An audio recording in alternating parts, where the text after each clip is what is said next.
नमस्कार, आप देख रहे हैं जन टीवी में प्रीति शर्मा आपके साथ। खबरों को विस्तार से भी जानेंगे, लेकिन शुरुआत करते हैं हेडलाइंस के साथ।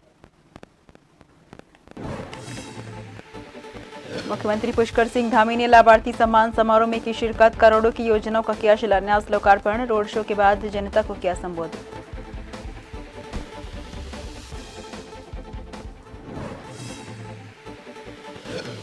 उत्तराखंड के यूसीसी बिल को राष्ट्रपति द्रौपदी मुर्मू ने दी मंजूरी। समान नागरिक संहिता लागू करने वाला भारत का पहला राज्य। नियमावली बनते ही प्रदेश में हो जाएगा लागू।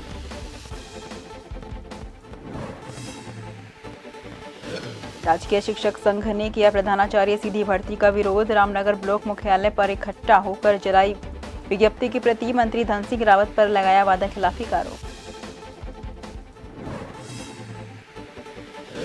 देहरादून की सड़कों पर दौड़ेंगी महिला चीता मोबाइल। ईव टीजिंग करने वालों को ले जाएंगी थाने। 20 महिला दस्ता अलग अलग क्षेत्रों में तैनात।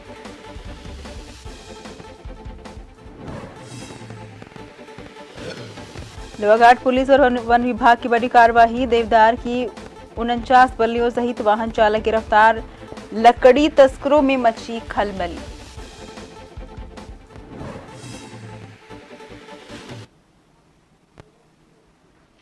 रुक करते हैं खबरों की ओर। मुख्यमंत्री पुष्कर सिंह धामी जनपद उधम सिंह नगर के बाजपुर में आयोजित हुए लाभार्थी सम्मान समारोह और जन संवाद कार्यक्रम में भाग लेने के लिए पहुंचे।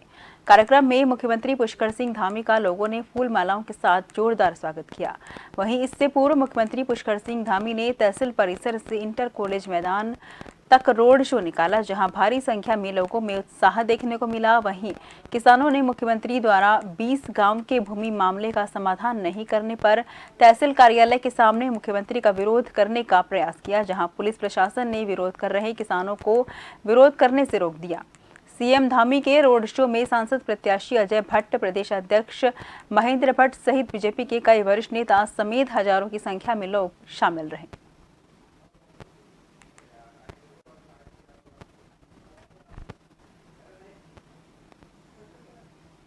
हमने सम्मान समारोह हमारी जनता ने किया था। सीएम साहब ने अपने लाभार्थियों का सम्मान समारोह किया था, उनको आज सम्मानित किया हम लोगों ने।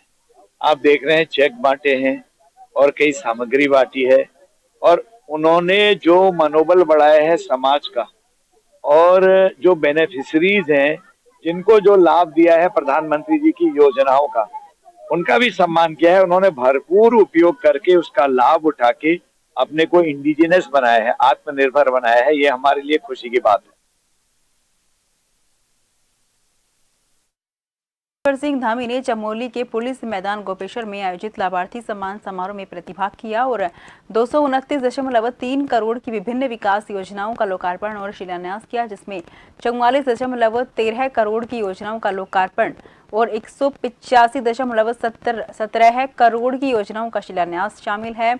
मुख्यमंत्री पुष्कर सिंह धामी ने भगवान गोपीनाथ की पवित्र धरा गोपेश्वर को नमन करते हुए कहा कि स्थानीय लोगों का जन सैलाब मेरे लिए किसी प्रेरणा से कम नहीं है।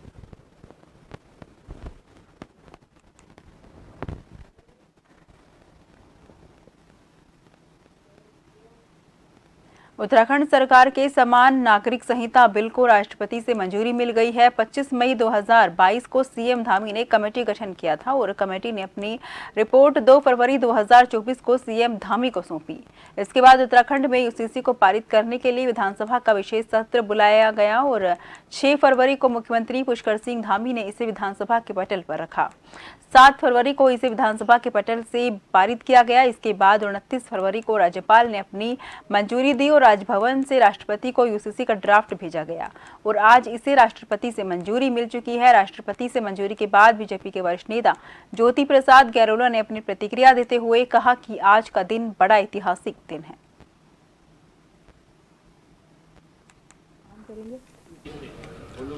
आज का दिन बड़ा ऐतिहासिक दिन है। यूसीसी को लेकर जो माननीय पुष्कर सिंह धामी जी के नेतृत्व में इतना कड़ा परिश्रम, इतनी मेहनत, लाखों लाख लोगों से, उनके जन सहयोग से, उनकी जन साझेदारी भागीदारी से इस विधेयक को बनाया गया। इसको कानून की शक्ल देने के लिए विधानसभा से पारित किया गया। उसके बाद राष्ट्रपति जी को, महामहिम राष्ट्रपति जी को भेजा गया और मुझे बताते हुए बड़ा सुखद अनुभूति हो रही है कि माननीय महामहिम राष्ट्रपति जी ने इसको कानून के रूप में अपनी मान्यता दी है, उस पर साइन हुए हैं।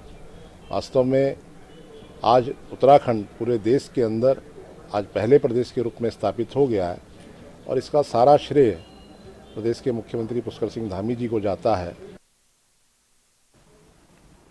आगामी लोकसभा चुनाव को लेकर भारतीय जनता पार्टी ने प्रत्येक बूथ पर काम करना शुरू कर दिया है। बीजेपी प्रदेश अध्यक्ष महेंद्र भट्ट ने कहा कि हम मैदानी जिलों के प्रत्येक बूथ पर पिछले चुनाव से 370 वोट प्राप्त करने का लक्ष्य रख रहे हैं। वहीं नेता डॉक्टर श्यामा प्रसाद मुखर्जी को हमारी श्रद्धांजलि होगी। बता दें कि इसके साथ ही जिन बूथों पर हमें पिछले चुनाव में सर्वाधिक वोट प्राप्त हुए हैं, उन बूथों पर हम इस बार 10% अधिक वोट हासिल करने का लक्ष्य निर्धारित कर रहे हैं। इसकी कार्य योजना बूथ सशक्तिकरण के विषयों को लेकर हम शक्ति केंद्रों की बैठक में बनाने जा रहे हैं। देखिए, हमने इस बार तय किया है कि मैदानी क्षेत्रों के अंदर हमको जितना पिछला पोल हुआ उसमें 370 अतिरिक्त मत हम और प्राप्त करेंगे। डॉक्टर श्यामा प्रसाद मुखर्जी को श्रद्धांजलि देने का हमारा केंद्रित लक्ष्य है। ऐसे बूथ पे जहां हमको सर्वाधिक वोट पड़ गया तो वहां 10% अधिक मत हमको प्राप्त हो, इसकी हमने रचना बनाई है। बूथ सशक्तिकरण के विषय को लेकर शक्ति केंद्रों की बैठकों में इन विषयों को आगामी दिनों में हम देने वाले हैं। आगामी 2024 के लोकसभा चुनाव को लेकर बीजेपी काफी आश्वस्त दिखाई दे रही है। बीजेपी के वरिष्ठ नेता और कैबिनेट मंत्री सौरभ बहुगुणा ने कहा कि हमारी पार्टी कार्यकर्ता आधारित पार्टी है, जबकि कांग्रेस नेता आधारित पार्टी है। उन्होंने कहा कि आज कांग्रेस की स्थिति ये है कि उनके बड़े दिग्गज नेता चुनाव लड़ने से मना कर रहे हैं। उन्होंने कहा कि कांग्रेस कार्यकर्ता विहीन हो गई है और सिर्फ नेता ही आगे आगे चल रहे हैं। सौरभ बहुगुणा ने कहा कि पार्टी ने उन्हें कुमाऊं क्लस्टर का प्रभारी बनाया है और उन्हें पूरी उम्मीद है कि इस बार 2024 के लोकसभा चुनाव में बीजेपी प्रत्येक लोकसभा सीट को 5 लाख वोटों के अंतर से जीत कर आएगी।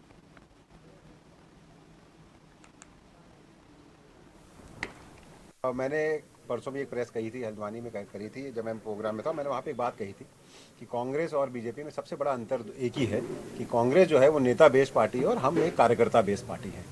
अब समस्या कांग्रेस के पास सबसे बड़ी आज के दिन ये हो गई, कार्यकर्ता थे नहीं और नेता चलते जा रहे हैं। तो ना कार्यकर्ता बचे ना नेता बचे। जिस तरीके से आप देख रहे हैं कि सारे जो इनके प्रमुख नेतागण हैं सबने चुनाव लड़ने से मना कर दिया। मैंने माननीय पूर्व मुख्यमंत्री हरीश रावत जी का भी स्टेटमेंट सुना कि मैं चुनाव नहीं लड़ना चाह रहा हूँ। तो सबको writing on the wall clearly दिख रही है कि भारतीय जनता पार्टी 5 सीट बहुत भारी बहुमत से जीतने जा रही है। चंपावत में कांग्रेस कार्यकर्ताओं ने एक बार फिर लोकसभा चुनाव में कांग्रेस पार्टी से प्रदीप टमटा को टिकट मिलने पर खुशी जताई है। सभी कार्यकर्ताओं ने एकजुट होकर चुनाव प्रचार को लेकर कमर कस ली है। कांग्रेस कार्यालय में कांग्रेस जिलाध्यक्ष पूरन कठायत के नेतृत्व में कार्यकर्ताओं ने मिठाई बांटकर खुशी जताई। सभी कार्यकर्ताओं ने एक बार फिर प्रदीप टमटा को टिकट दिए जाने पर केंद्रीय नेतृत्व का आभार जताया। इस मौके पर महामंत्री निर्मल तड़ागी, नगर अध्यक्ष नीरज वर्मा, उमेश खरकवाल, अशोक वर्मा, आशा देवी, मोहन सिंह अधिकारी, बालादन सहित अन्य लोग मौजूद रहे।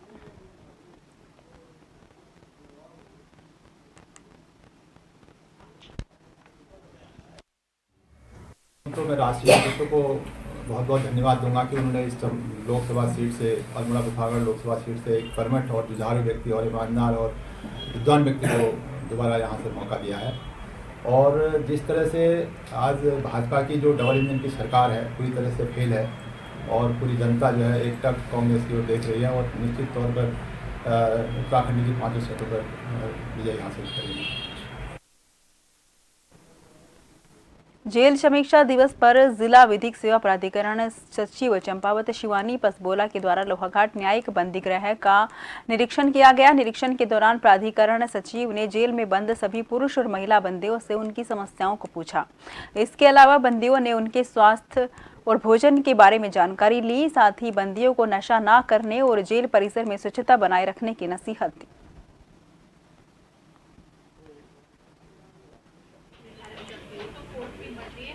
प्रत्येक बुधवार को यहाँ पर जेल समीक्षा दिवस के अवसर पर एक शिविर का आयोजन करते हैं, जिसमें ये कोशिश की जाती है कि प्रत्येक कैदी से इंटरेक्ट करें, उनसे पूछें कहीं उन्हें कोई समस्या तो नहीं है। उन्हें उनके अधिकारों के बारे में अवगत कराएं। यदि कोई ऐसा है कि जो किशोर की श्रेणी में आता है और कहीं त्रुटिवश यहाँ जेल में निरुद्ध तो नहीं है, इस बात का भी ध्यान रखते हुए उनको किशोर न्याय अधिनियम के प्रावधानों के बारे में बताया जाता है। और अन्यथा अगर किसी की कोई भी समस्या है पैनल एडवोकेट को लेकर या अपने प्राइवेट एडवोकेट को भी लेकर, तो ये प्रयास किया जाता है कि हमारे जो chief legal aid defence council आते हैं तो वो इनकी यथोचित सहायता करें ताकि इनकी पैरवी उचित प्रकार से कोर्टों में हो सके। खबरों का सिलसिला जारी रहेगा, लेते हैं छोटा सा ब्रेक।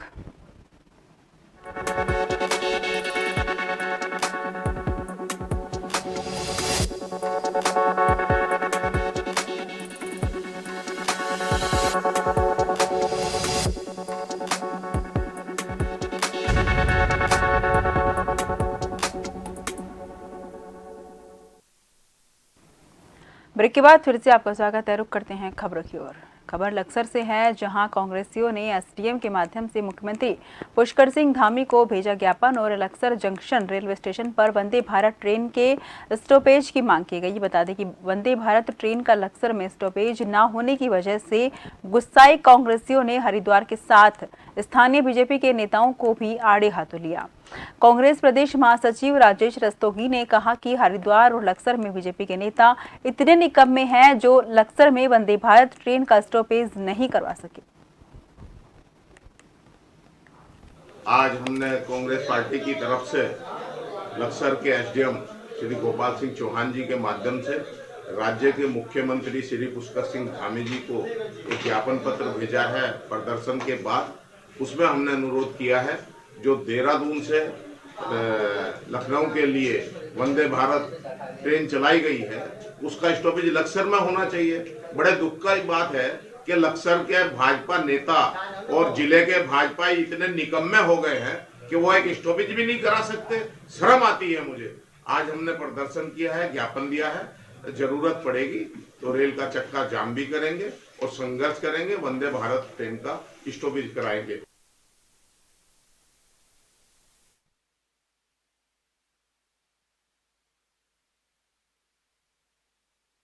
कर रहे छात्र की रैगिंग और उसकी हत्या का विरोध किया गया है, जिसमें एबीवीपी के प्रदेश सह मंत्री विवेक पुजारी के नेतृत्व में पीजी कॉलेज लोहाघाट में जोरदार प्रदर्शन किया गया। विवेक पुजारी ने कहा कि पशु चिकित्सक का कोर्स कर रहे द्वितीय वर्ष के छात्र सिद्धार्थ की रैगिंग कर उसकी हत्या कर दी गई। उन्होंने छात्र की रैगिंग और हत्या करने का आरोप एसएफआई पर लगाते हुए सरकार से एसएफआई वामपंथी छात्र संगठन पर तुरंत प्रतिबंध लगाने की मांग की है।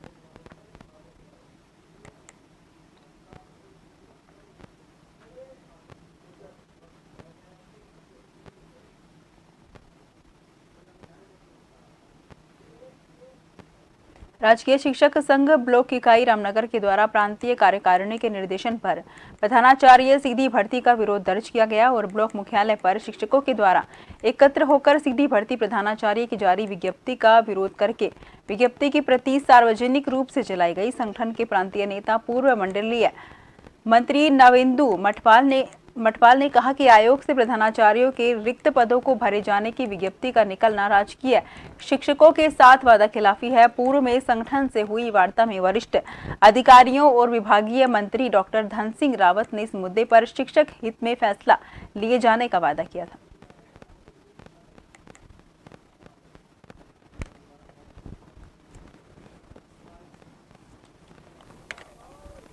राजकीय विद्यालयों में शासन द्वारा प्रधानाचार्य के पदों पर नियुक्ति के लिए विज्ञप्तियां निकाली गई हैं।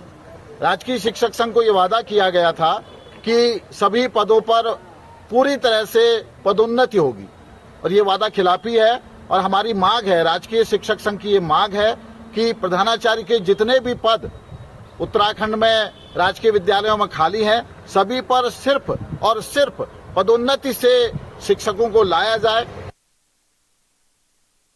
देहरादून के नगर और देहात के अलग अलग थाना क्षेत्रों में पुनः महिला चीता मोबाइल नियुक्त की गई।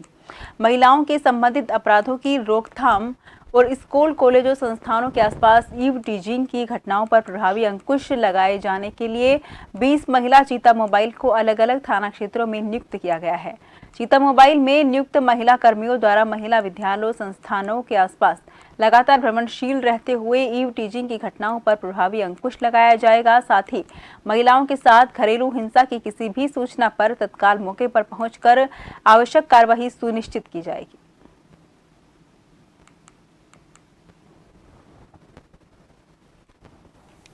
माननीय मुख्यमंत्री जी का सशक्त नारी और को लेकर अभियान चल रहा है, जिसमें एक रोड शो भी यहाँ हुआ था। उसी के कंटिन्यूएशन में महिला सुरक्षा को प्राथमिकता पर लेते हुए करीब हमने 20 महिला चीता विभिन्न थाना क्षेत्रों में लगाई है, जो प्रातः 10 बजे से लेकर 6 बजे तक नियुक्त रहेंगी। और जो ऐसे स्कूल कॉलेजेस हैं जहाँ पर महिलाओं के कॉलेजेस हैं, बच्चियों के हैं, जहाँ पर उनका स्कूल कॉलेज आना जाना होता है, यूटीजिंग की कहीं शिकायतें होती है, वो वहाँ पर पेट्रोलिंग पर रहेंगी। साथ ही साथ डोमेस्टिक वायलेंस, कोई भी ऐसी शिकायत महिलाओं के साथ घर में घरेलू हिंसा की हो, चाहे अन्यत्र कहीं बाहर कोई टीजिंग या कोई शिकायत हो, ऐसी शिकायतों को भी वो प्राथमिकता के आधार पर उसको अटेंड करेगी। तो बेसिकली वो महिला सुरक्षा, बच्चियों की सुरक्षा को लेकर इनको पुनः विभिन्न थाना क्षेत्रों में नियुक्त किया गया है। लोहाघाट पुलिस और वन विभाग ने वन तस्करों के खिलाफ कार्रवाई करते हुए देवदार की 49 बल्लियों सहित वाहन चालक को गिरफ्तार किया है। चेकिंग के दौरान पिकअप को चेक किया गया तो वाहन से देवदार की 49 बल्लियां मिली।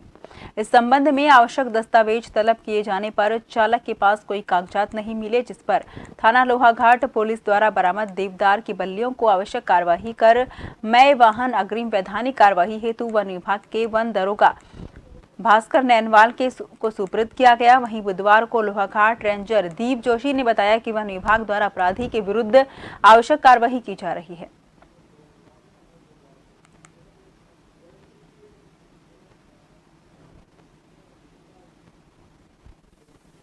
मुखिया द्वारा सूचना दी गई थी कि खेतीकान की तरफ से किसी पिकअप वाहन में अवैध लकड़ी लाई जा रही है, तो इस पर वन विभाग तथा पुलिस विभाग द्वारा वाहन आते हुए सख्त रूप से उसकी चेकिंग की गई तथा उसमें 49 देवदार की बल्लियां अवैध रूप से लाई जा रही थी। वाहन चालक के पास अवैध से संबंधित कोई भी वैध कागजात न होने पर वाहन तथा लकड़ी को जब्त कर देहरादून से महिला मरीज को लेकर नवाबगंज बरेली जा रही एम्बुलेंस को ग्राम जाफरपुर के पास ट्रक ने टक्कर मार दी है। इस दुर्घटना में एम्बुलेंस में सवार महिला मरीज और उसके पुत्र की मौत हो गई। हादसे में 4 लोग गंभीर रूप से घायल हो गए, जिन्हें उपचार के लिए भोजीपुरा स्थित निजी अस्पताल ले जाया गया। मामले की जानकारी मिलने पर पुलिस ने जिला चिकित्सालय पहुंचकर शव को कब्जे में ले लिया। एक एम्बुलेंस जो एक पेशेंट को लेकर के आ रही थी, ये ऋषिकेश से ये लोग आ रहे थे और इनकी गाड़ी जो है रोड पे वाहन खड़ा था, हैवी वाहन, उससे इनकी गाड़ी टकराई है। उसमें टोटल 5 लोग सवार थे एम्बुलेंस में और इनमें से एक व्यक्ति की मृत्यु की सूचना है, जो कि एक महिला है जो पूर्व से ही बीमार थी, तो उनमें पंचायतनामा पोस्टमार्टम की कार्रवाई की जा रही है। बाकी 4 लोगों को भी चोट है, जिनका उपचार कराया जा रहा है और इसमें घटना के कारणों की जाँच की जा रही है। प्रथम दृष्टया जो एम्बुलेंस का चालक था उसको नींद की झपकी आने का मामला इसमें प्रतीत हो रहा है और बाकी इसको हम लोग वेरीफाई कर रहे हैं और जो मृतक है उसके पंचायतनामा पोस्टमार्टम की कार्रवाई की जा रही है। फिलहाल के लिए मुझे दीजिए इजाजत। देश भर की तमाम खबरों के लिए आप लगातार देखते रहिए जन टीवी, क्योंकि हम हैं जन जन की आवाज।